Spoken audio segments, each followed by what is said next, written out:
Asylum Inc. presents Survival Instincts. Highway to Hell.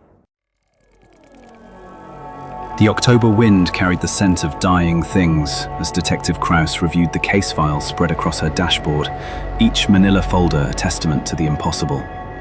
17 disappearances along this 13-mile stretch of Route 47 in the past 8 months. 17 souls who had simply ceased to exist between mile markers 23 and 36, only to be found days later, always barefoot, always with their mouths stuffed full of autumn's decay. Marcus Henley had been hauling grain from Lansing to Detroit when the world folded in on itself at 3:11 a.m. His rig was discovered idling in the breakdown lane, diesel still warm, CB radio crackling with phantom transmissions in languages that predated human speech. The cargo remained untouched, but Marcus had vanished as completely as smoke dissipating in still air. What the media hadn't reported, what Krauss had buried in classified addendums, was the state of the cab. The driver's seat bore the impression of a human form, but the fabric showed signs of molecular displacement, as if the very atoms of Marcus Henley had been slowly drawn away, thread by thread. More disturbing still was the dashcam footage. 43 minutes of perfectly normal highway driving. Then, a single frame of absolute darkness, followed by the empty cab. But it was the audio that sent ice through Krauss's veins each time she reviewed it. In that moment of visual darkness, the microphone captured something that wasn't quite sound, a negative space where noise should exist, a hollow sucking that seemed to draw the very concept of hearing into its maw. The department's audio technicians had quit after the third playback, claiming their ears were bleeding silence. The locals whispered of the silent man, a figure they'd glimpsed in peripheral vision since the highway's construction in 1967. Always between heartbeats, they said. Always when the world held its breath. Parents learned not to drive Route 47 after midnight, and those who did kept their windows up and their radios loud, as if sound itself could ward off the encroaching void. Marcus was found 3 days later by a groundskeeper at Millbrook Cemetery, curled fetal beneath the crumbling angel that marked the Whitmore family plot, a family that had died in a highway accident on Route 47 in 1973. He was conscious but unresponsive, his feet lacerated and blackened with frostbite despite the October warmth. When the paramedics pried open his jaw, maple leaves spilled forth like confetti at a funeral, not fresh autumn leaves, but specimens that carbon dating would later reveal to be decades old, their cellular structure somehow preserved in the cavity of his mouth. The medical examiner's report made for disturbing reading. Marcus's body showed signs of temporal displacement. His hair had grown exactly 3.7 inches, consistent with 6 weeks of normal growth, yet he'd been missing only 72 hours. His fingernails bore similar impossible extensions, and most unnervingly, his dental work had aged. Fillings installed 3 years prior showed decades of wear, as if his mouth alone had experienced the passage of time at an accelerated rate. Under hypnotic regression, Marcus spoke of walking endless miles along a highway that stretched into infinity, always pursued by footsteps that made no sound. The silent man, he claimed, walked behind him at precisely the same pace, never closing the distance, never falling behind. When pressed for details of his pursuer's appearance, Marcus would only repeat the same phrase. It wore my shadow like skin. The case might have been filed away with the other inexplicables, if not for what the traffic cameras captured at 3:11 a.m. on November 15th.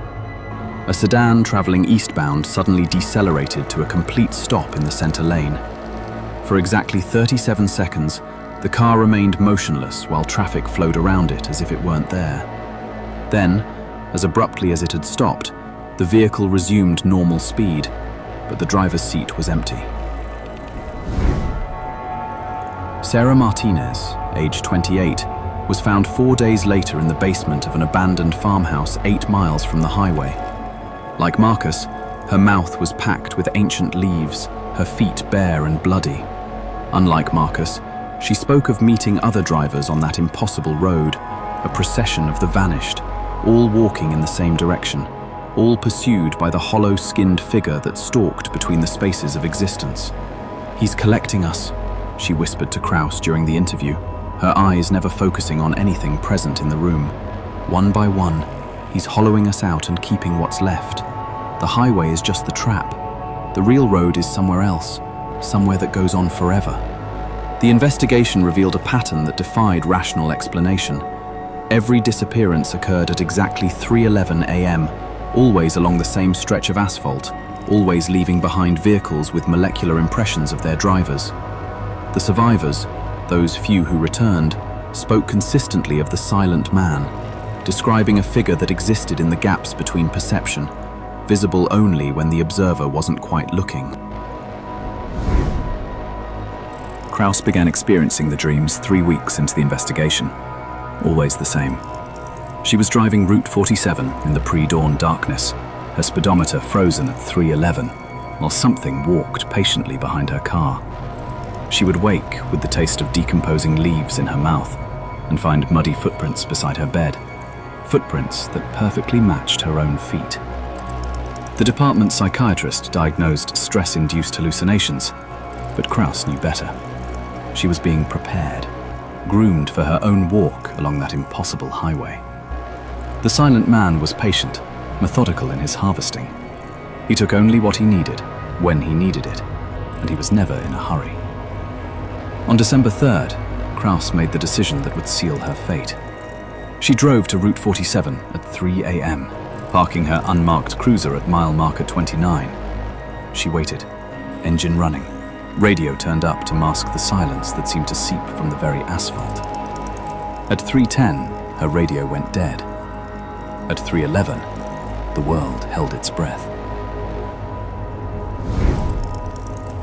The last entry in her case notes, found later in her abandoned vehicle, was written in handwriting that grew progressively more erratic.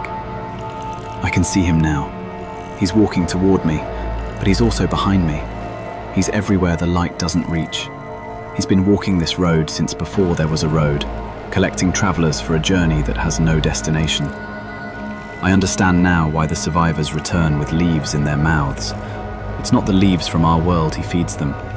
It's the silence between words, the darkness between thoughts, compressed and made tangible.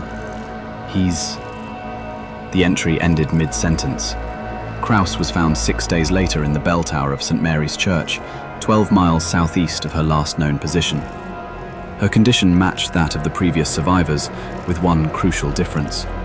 Her hair had turned completely white, and when she spoke under sedation, her words emerged with gaps of absolute silence between them, as if the quiet itself had colonized her speech. Case notes. Classification addendum. The Route 47 phenomenon remains active. Standard protocols have proven ineffective against the entity designated the Silent Man. Recommend immediate reclassification to red status, pending development of countermeasures. The affected stretch of highway has been quietly closed for road maintenance indefinitely. Personal note from Dr. Redmond. I've been assigned this case for 3 months now. Last night I dreamed I was walking barefoot down an endless highway. When I woke, there were maple leaves under my pillow. They smelled like silence. Update. Dr. Redmond has requested transfer to another case. Her replacement has yet to be found. The leaves are spreading. Do not drive Route 47 between mile markers 23 to 36 during overnight hours. Do not stop if you experience vehicle malfunction in this area. If you must travel this route, maintain constant auditory input and do not check your clock between 3 a.m. to 3:30 a.m. The silent man is patient. The silent man is hungry. The silent man is always walking. If you found yourself stirred, unsettled, or just a bit more wary of shadows, consider offering a like to feed the entity that powers these tales. And should you subscribe, you may yet survive to hear the next whisper from the void.